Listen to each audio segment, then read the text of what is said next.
atento, ó Deus, e disposto a obedecer, Senhor, ouvir a Tua voz. Nós Te adoramos e Te engrandecemos no nome de Jesus, Pai. Amém, Senhor. A graça e a paz a todos os irmãos, aqui presentes, também os que estão em casa. Nós vamos meditar hoje na palavra de Salmo. Com licença. Salmo 36.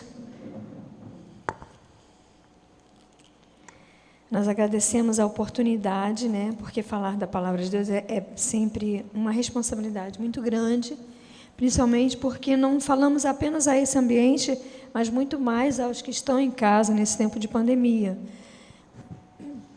E queremos que Deus esteja presente aonde você está, ao alcance de nossa voz. Hoje nós vamos falar sobre este Salmo 36, um rápido comentário. Eu não sei exatamente o que Davi estava enfrentando nesse momento, porque é um salmo de Davi, não sei o que ele estava enfrentando nesse momento, mas nós sabemos que, pelo título do salmo, que fala sobre a malícia do ímpio, a malícia do ser humano e a benignidade divina, é um contraste do mal com o bem. Aqui nós podemos perceber que Davi, ele não lhe faltou inimigos, ele tinha inimigos perto dele que pudesse levá-lo a escrever um salmo como esse. E se ele não tivesse inimigo nenhum, o próprio Davi, na sua experiência pessoal, foi alguém que um dia também cometeu impiedade quando adulterou com Batseba. Então vamos ler o texto de Salmo 36 e depois meditarmos nele. Diz o seguinte: há no coração do ímpio a voz da transgressão. Não há temor de Deus diante dos seus olhos, porque a transgressão o lisonjeia a seus olhos e lhe diz que a sua iniquidade não há de ser descoberta e nem detestada. As palavras da sua boca são malícia e dolo. Abjurou o discernimento e a prática do bem. No seu leito, maquina a perversidade. Detém-se em caminho que não é bom. Ele não se despega do mal. A tua benignidade, Senhor, chega até os céus, até as nuvens, a tua fidelidade. A tua justiça é como as montanhas de Deus, os teus juízos como um abismo profundo. Tu, Senhor, preservas os homens e os animais. Como é preciosa, ó Deus, a tua benignidade. Por isso, os filhos dos homens se acolhem à sombra das tuas asas. Fartam-se da abundância da tua casa, e na torrente das tuas delícias lhes dás de beber. Pois em ti está o manancial da vida, na tua luz vemos a luz. Continua a tua benignidade aos que te conhecem, e a tua justiça aos retos de coração. Não me calque o pé da insolência, nem me repila a mão dos ímpios. Tombaram os obreiros da iniquidade, estão destruídos e já não podem levantar-se. Vamos orar brevemente. Pai Celeste, eu clamo pela tua graça, pela tua misericórdia e pela também a unção do Espírito Santo, a tua presença aqui neste momento. Me ajuda, Senhor, e ajuda o teu povo. Fala o nosso coração, é o que eu te peço, Senhor, em nome de Jesus. Amém. Queridos, nós estamos diante de um salmo, e salmo, na verdade, é sempre poesia, Poesia hebraica. E a poesia hebraica, ela tem uma característica que às vezes a gente pensa muito na nossa poesia, né? Mas a poesia hebraica, ela tem uma estrutura de que quando você escreve o texto poético, e aqui é um deles, geralmente o que o texto quer dizer vem logo no primeiro, segundo versículo. Ou o centro do poema vai estar no centro o centro da mensagem no centro do poema. E neste salmo, ele está no centro. A mensagem que ele quer enfocar está bem no centro, exatamente aqui nos versículos 5, 6 e 7. Por quê? Porque antes disso, no versículos de 1 a 4, Davi está enfocando o caráter do ímpio. Nos versos de 5 a 7 é o caráter de Deus. E de 8 a 10, o justo. E 11 e 12, ele vai fazer uma conclusão aqui, ele volta para si mesmo. Então, esse Salmo 36, ele também é chamado de o grande contraste. Ele é chamado de o grande contraste porque ele contrasta da mesma forma que o Salmo 1 também faz um grande contraste. Mas não é o maior dos contrastes. O Salmo 1 vai contrastar o justo com outra pessoa que é o ímpio. Então, ele faz de ser humano para ser humano. Mas no Salmo 36, ele contrasta o ser humano, o ímpio, no caso aqui, com alguém que realmente é pesado no contraste, que é o próprio Deus. Então, se você botar assim, hoje em dia, aqui na roda de conversa, você vai ver que as pessoas estão dizendo assim, eu não sou muito ruim assim, sabe? Nós estamos vivendo dias muito tristes, que é o dia dessa enfermidade, que já vai 11 meses, se eu não estou enganada, aí, e vai esticar mais um pouco. Estamos cansados dessa doença, desse vírus, mas ele continua aí por um tempo. E as pessoas, quando se veem na iminência da morte, ou de um parente chegando à morte, começa todo mundo já a beatificar a pessoa. Porque ela fez alguns atos de bondade, de caridade, ou tinha eu era uma pessoa querida. Então, às vezes, a gente vai fazer uma comparação da nossa própria vida, num momento de iminência assim, ó, da morte, a gente acha que a gente é bom. E eu vejo pessoas falando assim, não, eu acho que mereço o perdão de Deus, eu acho que mereço a graça de Deus, o favor de Deus, se Ele me levar dessa vida, eu mereço. É assim que nós pensamos. Mas acontece que eu estou me comparando com o meu vizinho, talvez, eu estou me comparando com um líder tal, estou me comparando com algum bandido, ou com alguma pessoa que tem uma vida corrupta, e a gente começa a se comparar com esses graus de iniquidade, e a gente fala, não sou tão mal assim, eu sou um cara legal. Sabe, irmãos, parece até que a gente só falta 2 asas para virar um querubim. Porque eu não matei, não roubei, não prostituí. Mas o Salmo 36 vai falar de nós. Quem de fato nós somos. E a própria palavra de Deus nos diz o seguinte, você é aquele cara legal? Então a palavra de Deus começa a mostrar você, não, mas eu não matei, eu não roubei, não fiz nada disso. Você não matou. No seu conceito você não matou. Mas no conceito de Deus é diferente, porque as palavras matam as pessoas, destroem. Eu não adulterei. Mas se passar uma mulher lá na rua ou um homem, você vai cobiçá-lo ou cobiçá-la. E para Cristo, isto é adultério. Irmãos, não é difícil provar a pecaminosidade do homem, difícil é você aceitar. Não é difícil provar que todo homem pecou e está destituído da glória de Deus. E o Salmo 36, ele não faz uma comparação de homem para homem. Ele põe de um lado está você na balança, mas do outro lado está o próprio Deus, que é santo, é reto. E a humanidade, do jeito que nós temos visto, ela tem ido a passos largos, de encontro aos seus próprios desejos pecaminosos, sem achar que alguém vai requerer dela os seus pecados.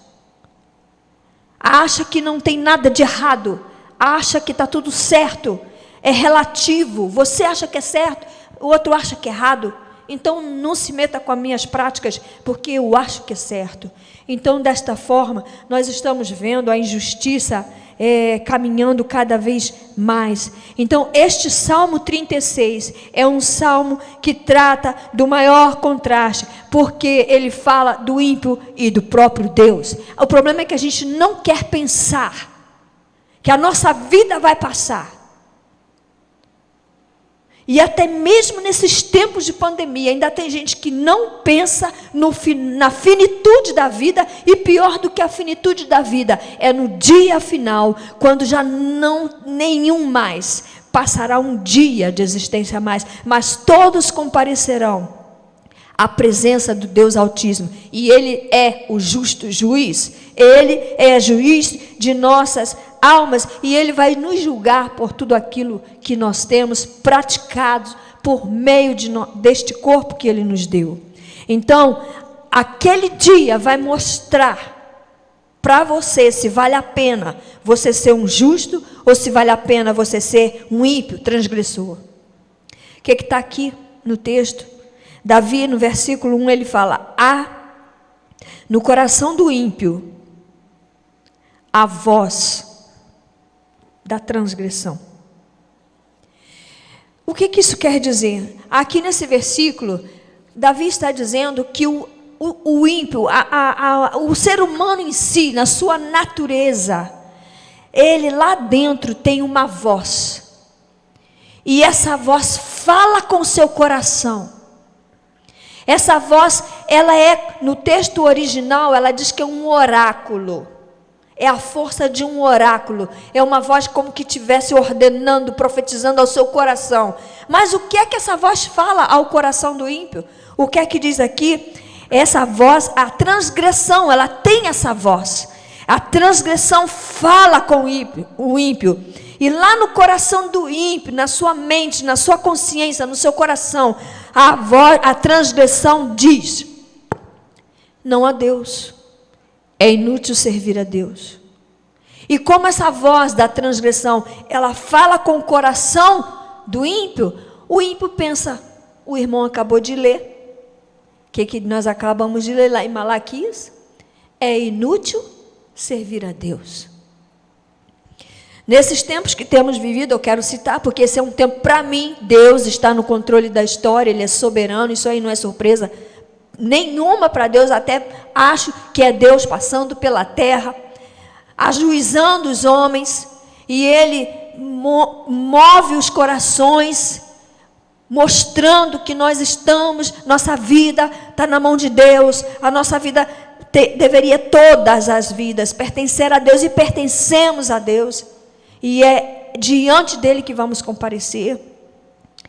Mas nós achamos que nós podemos nos dirigir a nós mesmos. E ele, quando olha a tristeza chegando, a angústia chegando, a dor chegando, o sofrimento chegando, diz o seguinte: é inútil servir. Eu servi a Deus tanto tempo, olha o que eu ganhei com ele, perdi meu emprego. Agora estou aqui com esse dinheiro de salário emergencial, eu não consigo isso, não consigo aquilo, perdi meus parentes. É inútil servir a Deus. Fui injustiçado pelo meu patrão, pelo meu marido, que nesse tempo de pandemia me largou, separamos. Quantas famílias teve isso? É inútil servir a Deus. Diante dos olhos da pessoa, que a transgressão é a voz que fala no seu coração, essa pessoa chegará nessa conclusão: é inútil servir a Deus, eu não quero saber desse Deus mais. Mas esse é um caso extremo, que a gente sofreu e acha inútil servir a Deus. Mas há pessoas que não estão nem passando por problema de sofrimento e angústia, mas ela está querendo viver a sua pecaminosidade mesmo. Ela quer viver o pecado, diz uma frase de um filósofo, tem suas delícias. Ela quer viver as delícias do pecado, ela não precisa sofrer para dizer, é inútil servir a Deus. Para que eu quero servir a Deus? Eu tenho tudo o que eu quero. Então a transgressão fala ao coração do ímpio, e ela fala para ele o quê? Transgrida. Transgrida. Negue a Deus. Viva o que você quer. Seja quem você queira ser. Seja quem você é. Não pense mais nada. Esse negócio de Deus, ficar reprimindo. Religião é o ópio dos crentes, fica falando assim. Mas a palavra de Deus diz que essa voz fala com o ímpio de modo que ele não a resiste. E sabe por quê? Aqui no texto, no verso 2 diz assim: sabe por que não há temor de Deus diante dos olhos do ímpio? Sabe por que não há temor? Porque a transgressão, ela o lisonjeia a seus próprios olhos. Em outras palavras, ela diz para ele que ele é reto. É tudo relativizado. Então, a transgressão, ela dita ao seu interior, dita para a sua maneira de pensar, sentir.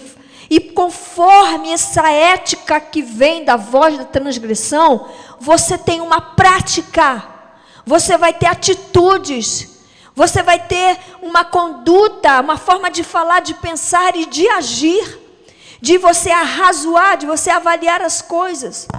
E a transgressão vai continuar dizendo para você com lisonjas, que a sua iniquidade, ela não vai ser descoberta e ninguém vai detestar o que você faz. Olha quantas esposas estão pegando o celular dos seus maridos e encontrando ali o fruto do seu pecado que achou que nunca seria descoberto. Outros estão na empresa roubando e acham que nunca vai ser descoberto. Outros estão fazendo as coisas às escondidas, achando que nunca vai ser descoberto e que as pessoas não vão detestar, muito ao contrário. Aliás, hoje em dia a gente está vendo mesmo isso, um pouco. As pessoas praticam as coisas contra a vontade de Deus. Nós estamos vendo aí o aborto, a ideologia de gênero, e todo mundo, não, ninguém vai detestar, as pessoas vão gostar. E há muitos que gostam mesmo. Há muitos que gostam. Mas essa é a voz da transgressão. Ela lisonjeia o seu coração para que você a creia, abrace, clame pelas coisas que ofendem a Deus, que negam a Deus, que abandonam a Deus. As palavras da boca do ímpio, conduzidas pela voz da transgressão, a própria repetição da voz da transgressão, elas são malícia e dolo, diz o texto no verso 3. Malícia quer dizer maldade. Dolo quer dizer mentiras, enganos, traiçoeiros, palavras traiçoeiras. E na verdade o que é isso? Isso é o pecado intrínseco que sai de dentro do ser humano. Ele abre a boca e sai morte de lá de dentro. E aqui no verso 3 ainda diz mais: abjurou o discernimento e a prática do bem. O ímpio, ele abandonou o discernimento. E ele também abandonou a prática do bem. Sabe por que ele abandonou o discernimento?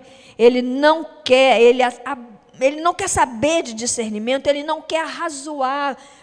Sabe, aqui no Salmo 1 é tão diferente. O justo, ele medita na lei do Senhor dia e noite para se conduzir. Mas o ímpio, ele abjurou o discernimento e a prática do bem, porque ele não quer saber do discernimento, ele não quer saber da lei do Senhor, porque se ele tiver que abraçar o discernimento, ele tem que avaliar, isto é certo, isto é errado. Se eu fizer o certo, tudo bem, mas se eu fizer o errado, há consequências pelas quais eu vou ser condenado, vou ser responsabilizado. E ele abjurou também a prática do bem. A gente acha que é só fazer, dar um sopão, agasalho no dia dos frios, nos dias frios. Mas a prática do bem é tudo aquilo que agrada a Deus. É tudo aquilo que revela a vontade de Deus, o caráter de Deus. O homem ímpio, ele pratica essas coisas, porque tudo isso procede do seu coração. Aqui no leito, lá na sua cama, ele maquina a perversidade. Ele fica maquinando. Quando ele vai acordar, ele já pensou a noite inteira, o que ele vai fazer amanhã para enganar, o que ele vai fazer amanhã para distorcer aquela conversa, para se livrar da pergunta do patrão, ou seja lá do que, como que ele vai enganar a esposa, como que vai enganar o marido, como é que vai fazer para tirar, furtar. Ele vai pensar qualquer coisa, que é perversidade. Que é perversidade. Ele está na sua cama, ele não vai dormir o sono dos justos, mas ele vai maquinar os pensamentos dos ímpios, da perversidade. No leito, ele maquina a perversidade. É o caminho do pecado. O que é que fala lá no Salmo 1? O que é que o justo faz no Salmo 1?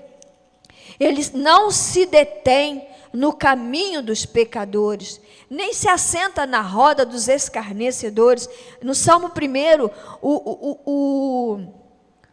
o justo não anda no conselho dos ímpios, não se assenta na roda dos escarnecedores, não se detém no caminho da perversidade, dos malfeitores, dos pecadores, mas o seu prazer está na lei do Senhor, e é nela que ele medita dia e noite.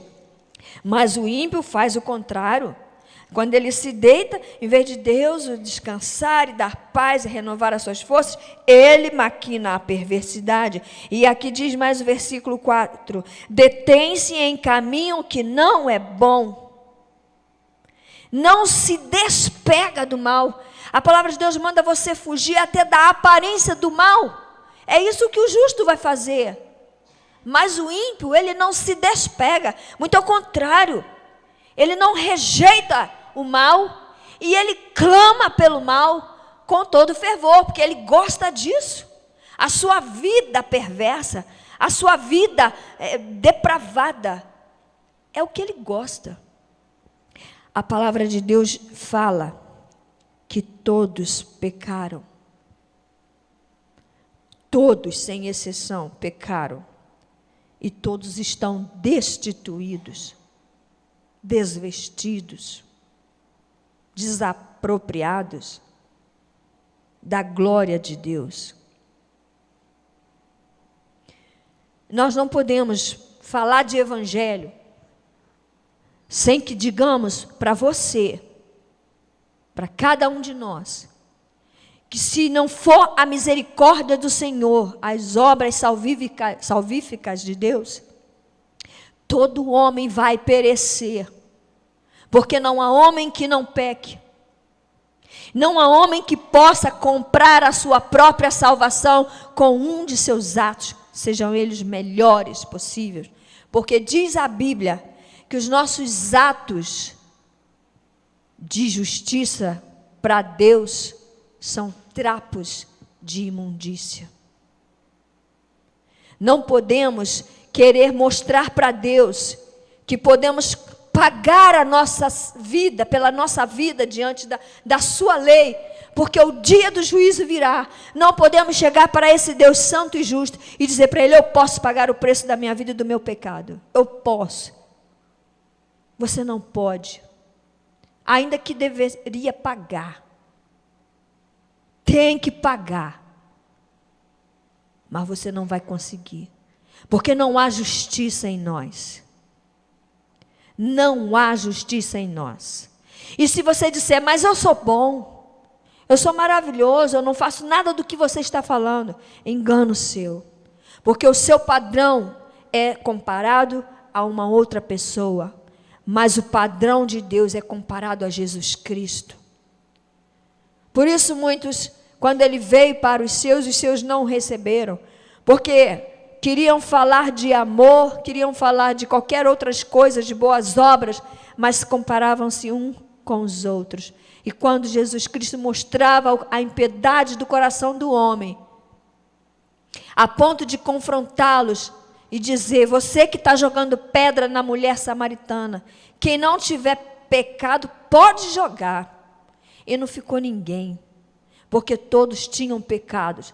Mas havia um que não tinha pecado. Esse tinha que jogar a pedra. É Jesus Cristo. Porque a lei falava: adultério tem que morrer. A lei dizia. Jesus era um judeu que poderia exercer a lei. E ele deveria exercer a lei. Ele não podia quebrar a lei. Ele tinha que apedrejar aquela mulher em pecado, que na lei era digno de morte. Mas os pecadores não puderam condená-la, porque eram igualmente condenáveis. Mas esse que tinha que condená-la, ele sofreu a condenação dela. Por isso, pagou pela culpa dela, como paga pela culpa de todo aquele que nele crê. E essa pessoa não perecerá, mas terá a vida eterna. Mas a pessoa que não crê nesse Jesus morrerá em seus pecados. A palavra de Deus está escrito isso em João 8. Você morrerá nos seus próprios pecados, se você não confessar a Jesus Cristo como aquele que vai te substituir no dia do julgamento final. Haverá um que estará respondendo pelas suas culpas. Haverá um que se fez culpado em seu lugar. Esse é Jesus. E este Jesus, esse ímpio daqui, que somos eu e você fora da graça de Deus, ele precisa da graça de Deus, porque ele não pode salvar a si mesmo. Você não pode salvar a si mesmo. Não adianta acender vela depois que você morrer. Não adianta fazer várias cerimônias depois que você morrer. Não adianta mandar luz e boas energias e espírito de gratidão para você depois que você morrer, e nem nessa vida. Não adianta. Porque foi feito transgressão contra a lei de Deus. E Deus é juiz. Juiz julga, juiz condena. Ele não pode, se ele é juiz justo, não pode absolver o pecador, não pode absolver aquele que é criminoso, porque o nosso pecado é julgado num tribunal forense. Você não tem que chegar ali e falar: quebra meu galho, juiz, quebra meu galho, eu vou pagar fiança. Não tem isso com Deus. Ele é um juiz justo e julgará. Ele detesta as nossas obras. Ele detesta o nosso pecado. E ele abomina a nossa transgressão. Mas Deus é amor, verdade. Deus é amor. Deus nos ama? Sim, Deus nos ama. Isso é parte da verdade. E eu também não posso omitir. Deus é amor. E Deus é justiça. Com o seu amor, Ele não quer me punir. Ele quer me resgatar. Mas com a sua justiça, Ele tem que me punir. Ele tem que me condenar. E esse impasse, como que é resolvido? É na pessoa de Jesus Cristo. Ele foi o homem que te substituiu, que me substituiu na cruz do Calvário. fazendo-se pecado, culpado, a abominação em pessoa na cruz. Recebeu a culpa, recebeu a condenação, recebeu o juízo de Deus, recebeu sobre si a ira do Pai. Não porque ele era merecedor, mas porque eu e você precisávamos de ser salvos e de que alguém pagasse a nossa dívida. E ele pagou a nossa dívida na cruz do Calvário. Ele sofreu a ira de Deus. A justiça de Deus caiu sobre ele. O juízo caiu sobre ele. Mas quando ele pagou a dívida e se levantou da sepultura, ressurgindo dentre os mortos, ele se tornou vencedor sobre a morte, que era a nossa condenação eterna. A separação eterna de Deus. Ele se levantou cheio de justiça. O amor de Deus venceu. Não a justiça venceu a morte. A justiça foi satisfeita na cruz do Calvário. Você nada fez, eu nada fiz, nada faço, mas o Senhor fez. E a palavra de Deus diz no verso 5, ele diz: a tua benignidade, Senhor, ela chega até os céus, até as nuvens, a tua fidelidade. Se Deus, por causa da sua misericórdia, do seu amor, ele também não fosse justo, irmãos, não haveria salvação para nós. Mas glória a Deus que ele é tanto amor quanto é também juízo. Ele é misericórdia, mas ele também, ele fez o juízo na cruz. Por quê? Porque agora quando eu recebo a graça do Senhor, e vou comparecer ainda diante de Deus, no dia do juízo final, que os meus pecados aparecerem no livro lá da vida, o Senhor vai olhar para tudo aquilo e vai ver o sangue do Cordeiro apagando os meus pecados, me justificando. Deus, em Jesus Cristo agora, eu estou justificada pelo sangue que foi derramado. A bondade do Senhor chegou até os céus. Essa bondade me cobriu com graça e misericórdia. E eu quero dizer, nós às vezes, eu já ouvi tantas vezes a gente falar assim: tem gente que quer viver só da misericórdia de Deus. Eu não. Eu já estou em nível superior. Eu acho essa frase a coisa mais triste do mundo. É de uma pessoa que não entende nada nem da graça nem da misericórdia. Sabe por quê? Ai de mim e ai de todo aquele que não receber a misericórdia do Senhor. Porque ela é a única causa de nós não sermos consumidos pela ira de Deus. Glória a Deus pela sua misericórdia. Todos os dias ela é renovada. Todos os dias você recebe a misericórdia de Deus. Porque o dia que Deus não renovar a sua misericórdia, nós estaremos destruídos para sempre. A graça do Senhor é o favor de Deus em Cristo Jesus. E essa bondade dele, o seu amor é derramado sobre todo aquele que recebe a Jesus Cristo e confessa a ele por fé, fé salvadora, que ele é o seu Senhor e seu Salvador. E essa justiça de Deus, que é como as montanhas de Deus, uma linguagem poética, os seus juízos como um abismo profundo penetra até o fundo. Tu, Senhor, é aquele que preserva os homens e os animais.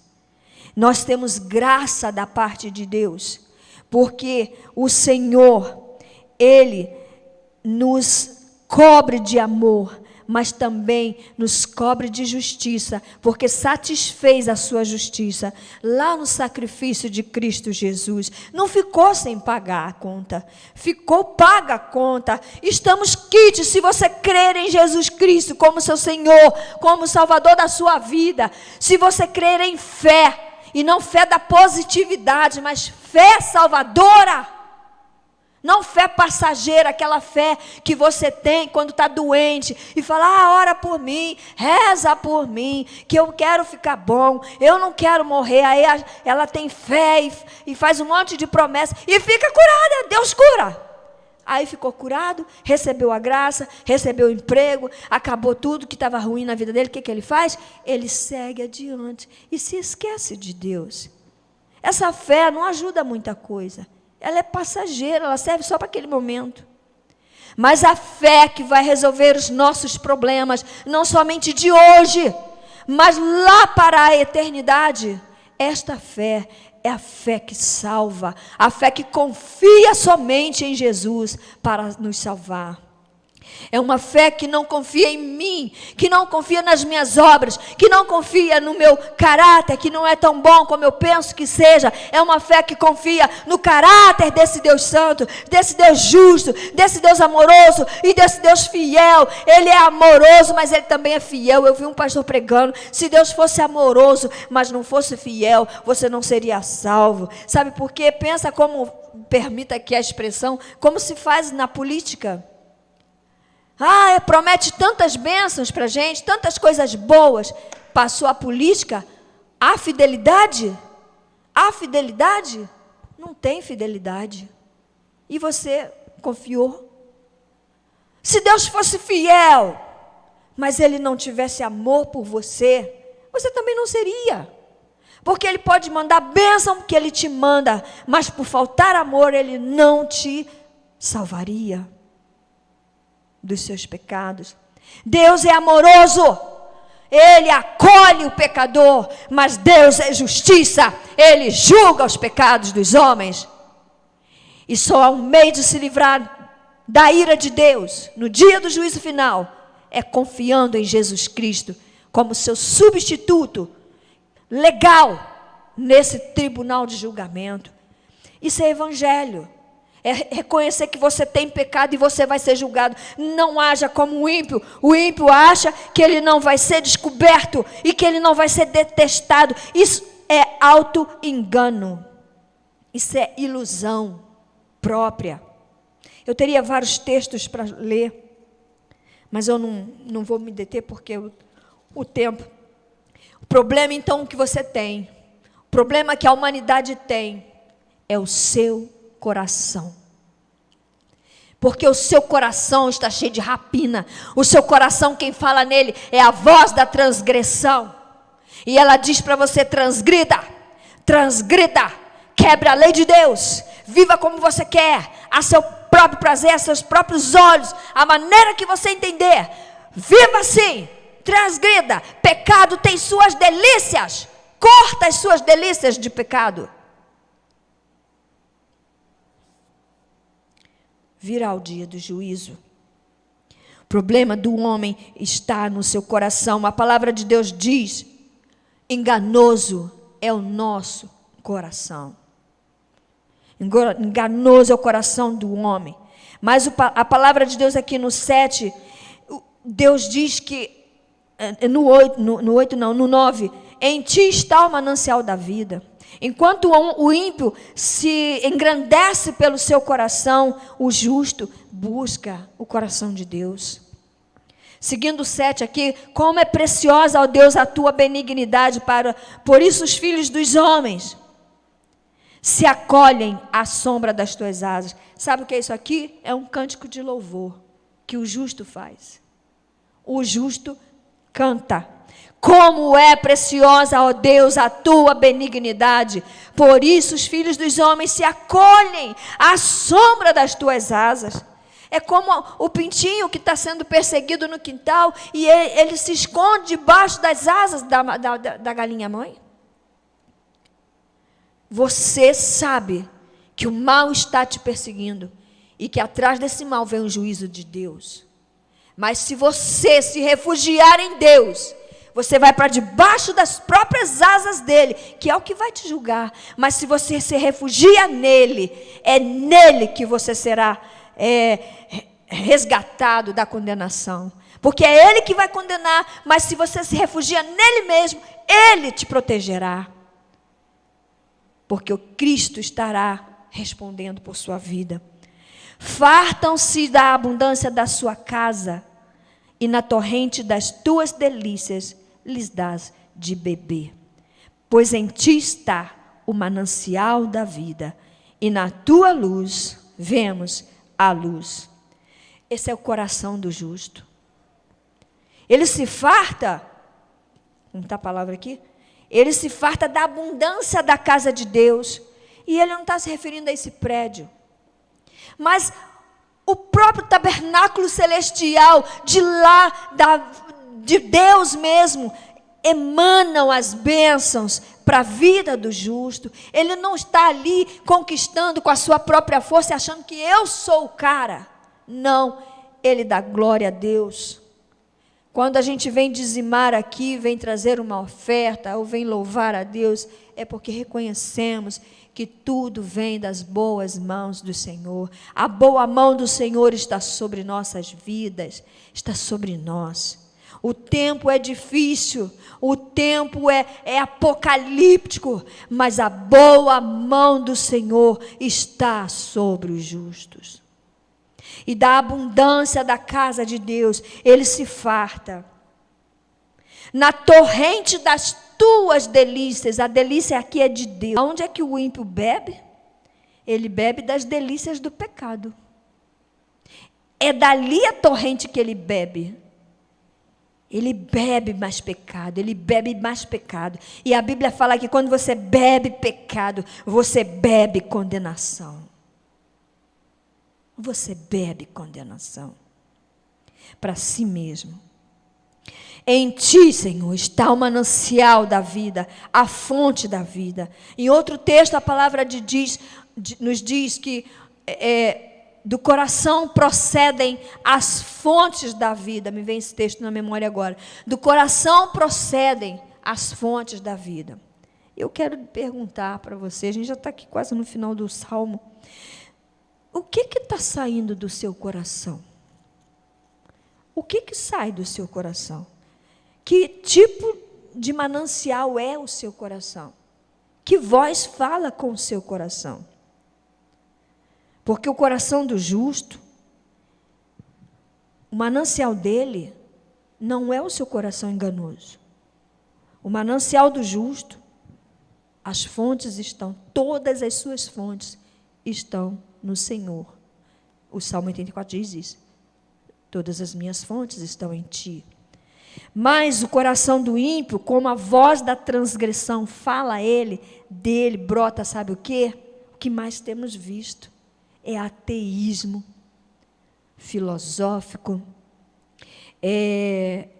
as religiões que a gente encontra de todos os tipos, achando que todos os caminhos levam a Deus. Existe até uma brincadeira que fala que todos os caminhos dão na venda, né? Mas não vai dar no céu. A Deus é só um caminho. Eu sou o caminho, a verdade e a vida, é Jesus Cristo. Mas o ateísmo e a impiedade nos corações dos homens faz com que ele pense o tempo inteiro: inútil servir a Deus. Não há temor de Deus nos seus olhos. E o texto fala que isso é porque a transgressão o lisonjeia. O tempo todo ela faz esse homem andar como um escravo. Eu queria apenas ler esse versículo, se eu não estou enganada, acho que é João 8, 24, vou dar uma olhada rapidamente, que diz, se eu não achar aqui, mas é simples o que ele quer dizer. Deixa eu ver aqui. 8, 21, 22, 21, não é o 24. Ele diz assim: aquele que é escravo do pecado, aquele que pratica o pecado é escravo do pecado. Aquele que pratica o pecado é escravo do pecado. Eu me perdi no número agora, tá? Mas, e João 8,12 diz, Jesus, pecado é treva, Jesus diz: eu sou a luz do mundo, quem me segue não andará em trevas, pelo contrário, terá a luz da vida. Mas muitos querem andar nas lisonjas da voz da transgressão. e ela leva você para o pecado. Iniquidade, perversidade, abominando, abjurando discernimento, para não ter que se importar com aquilo que é certo e que é errado, que Deus diz, e com a prática do bem. Ele quer exatamente pecar, as delícias do seu pecado, ele clama por elas. Mas o manancial da nossa vida, enquanto justos do Senhor, é o próprio Senhor. Mas eu preciso relembrar, não há nada que a gente faz aqui, ó. Ele acha que a sua iniquidade não será descoberta, mas a palavra de Deus nos garante. O que você faz escondido hoje, pensa bem, Deus vai gritar nos telhados. O que você faz às escondidas hoje, achando que ninguém vai te descobrir, e que se descobrir ninguém vai detestar, o que você faz às escondidas, as trevas em que você está, Deus vai gritar nos telhados e vai se ouvir, porque não haverá nada encoberto que não venha a ser revelado, e nem nada oculto que não venha a ser conhecido, que está no livro de Lucas 12, versículo 2. Então, se as palavras do ímpio são maldade e engano, as palavras do justo é tudo aquilo que revela Deus, que louva, que exalta, que glorifica a Deus. Mas, terminando aqui o nosso salmo, continua a tua benignidade aos que te conhecem, e a tua justiça aos retos de coração. Vamos ver rapidamente João. Eu escrevi 17 aqui, mas deixa eu ver.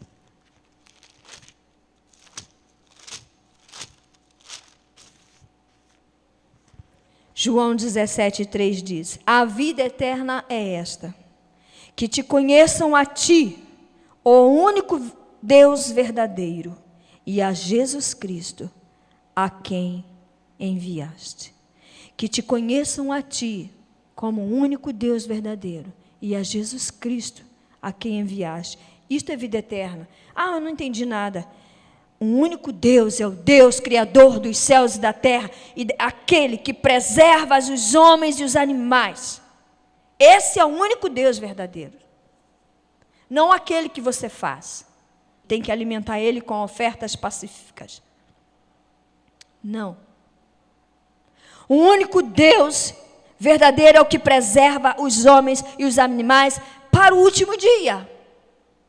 E esse Deus é o que derrama a bondade, a benignidade, a misericórdia, mas também o juízo.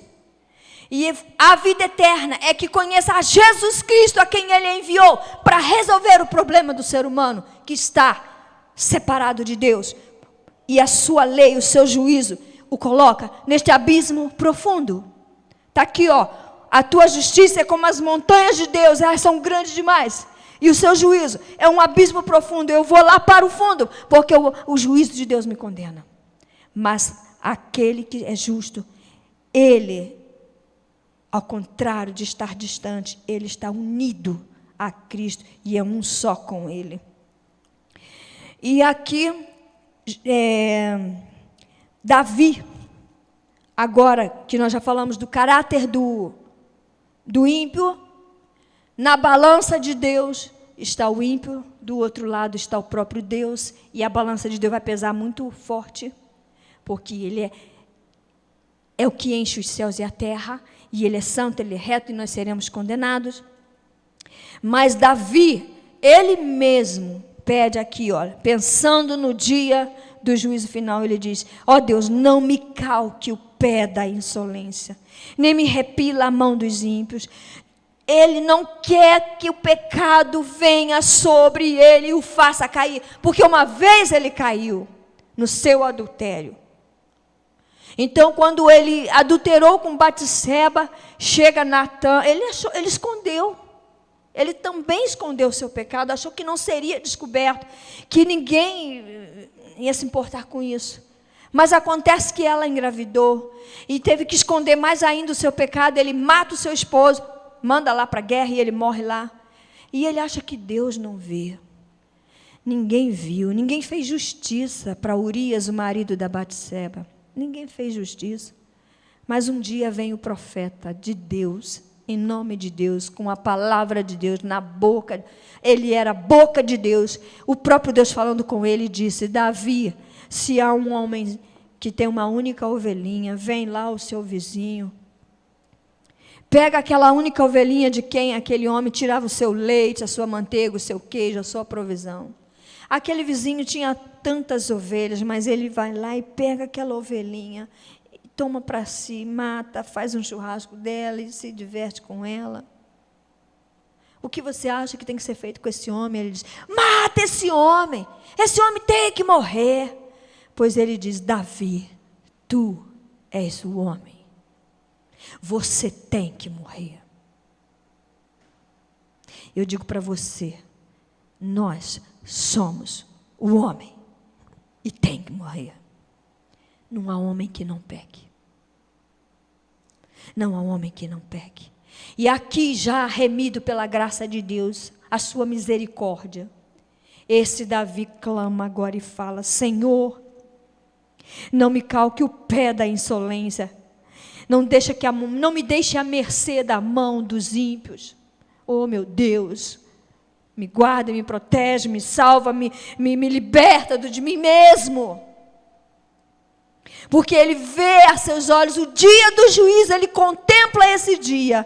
E ele diz, quando ele tem o vislumbre do dia do julgamento final de Deus, Davi, lá no Velho Testamento, Davi vê esse dia e ele fala: tombaram os obreiros da iniquidade, tombaram, estão destruídos. E eles já não podem levantar-se. Quem já viu um vale de ossos secos? O próprio Deus perguntando: isso pode se levantar? Não pode. Obreiros da iniquidade, gente que obra a iniquidade todos os dias, vão tombar e serão destruídos no dia do juízo final. E jamais poderão se levantar. Seu coração, quem está falando com ele? Olha a voz que está falando no seu coração. O que é que diz lá de dentro para fora? Transgrida. Ande longe da vontade de Deus. Rejeite aquele que ele enviou e a vida eterna que ele pode nos dar. Rejeita isso. É essa a voz que você ouve todos os dias? Satisfaça com as delícias do seu pecado? Pois saiba que os obreiros da iniquidade, porque é assim que Deus nos vê, tombarão. E na visão de Davi ele já via, estavam tombados e destruídos diante do grande e justo juiz. Mas eu não quero encerrar sem que você saiba que há esperança para nós. Nós vimos aqui que somos pecadores, que nós estamos separados da graça de Deus, da glória de Deus. Nós precisamos de um Salvador. Precisamos nos arrepender e confiar que há esperança para nós, não em nós, mas num Salvador, fora de nós, com uma salvação que durará para sempre.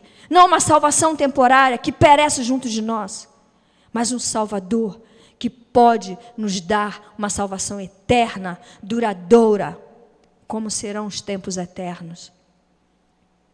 Vimos que essa salvação, ela não é só uma fala, não, eu vou quebrar teu galho. Não, é uma salvação que vem da justificação que um justo juiz nos dá. E ela foi feita num tribunal de julgamento com uma execução sumária em Cristo Jesus. Ali o pecado foi vingado, a transgressão, essa voz que fala contigo, esta voz foi vingada naquela execução sumária da cruz do Calvário. E o que ela diz hoje é mentira, é malícia, é dolo, é engano, é perversidade. E leva para a morte, é trevas. Mas esse Deus que é justo, ele no dia do julgamento, vê o seu amigo, porque ele nos fez, nós éramos amigos de Deus. Ele vê o seu amigo ali sendo julgado, e o amigo fala: você, meu juiz, é meu amigo, você me fez. quebra o meu galho.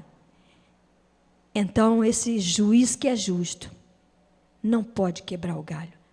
Condena o seu amigo, mas depois ele desce da sua tribuna, tira a capa de juiz, pega o valor da sua dívida e paga. E ele fala: você está livre, eu te condenei, mas eu te resgatei. Assim é Jesus. Fora da graça e da misericórdia de Jesus, se eu não reconhecer meus pecados diante dos Deus santos, e não há homem que não peque, preciso reforçar essa frase, eu estarei em condenação, vou tombar no juízo final, serei destruída eternamente. Não se iluda com a conversa que nós ouvimos nesses tempos, com tantas histórias, querendo consolar a gente mesmo, com a nossa impiedade, que ninguém vai ver, que é assim mesmo, que todo mundo faz, e você não é tão mal assim, porque a comparação é com o Deus Santo de Israel, é aquele que criou os céus e terra, que fez os homens, preserva os homens, preserva a humanidade, e voltará para nos julgar. Saiba que você precisa desse Jesus. Há esperança para nós, porque a voz da transgressão foi vencida pela voz do bom pastor, que nos chama a nos arrepender e nos entregar a Ele eternamente, confiar nossa vida a Ele e no sacrifício de Jesus Cristo, para que sejamos salvos por toda a eternidade. É a nossa palavra nesta noite, que você receba não mais o coração regido pela voz da transgressão, mas um novo coração. Um novo coração que é dado pelo Senhor Jesus Cristo. O coração regido pela voz da transgressão é pedregoso, é entenebrecido, ele é cauterizado, ele não sente mais nada. Você fala que ele está errado, ele não acha nada, ele não está nem aí para Deus. Mas se o seu coração ainda tem esperança, receba um novo coração, dado por Deus, Jesus Cristo Senhor, e seja remido hoje desta vida perdida, e daquele dia, quando está reservado o juízo final aos que vão tombar para todo sempre. Que Deus possa nos fazer não obreiros de iniquidade, mas da sua justiça, abandonarmos as práticas do mal, a pararmos de abjurar o discernimento, mas buscarmos a viver segundo o caráter de Deus, a sua lei santa, que é justa. Eu não consigo, consegue. Se você amar a Deus, você vai odiar o pecado. Amém? E aquilo que você não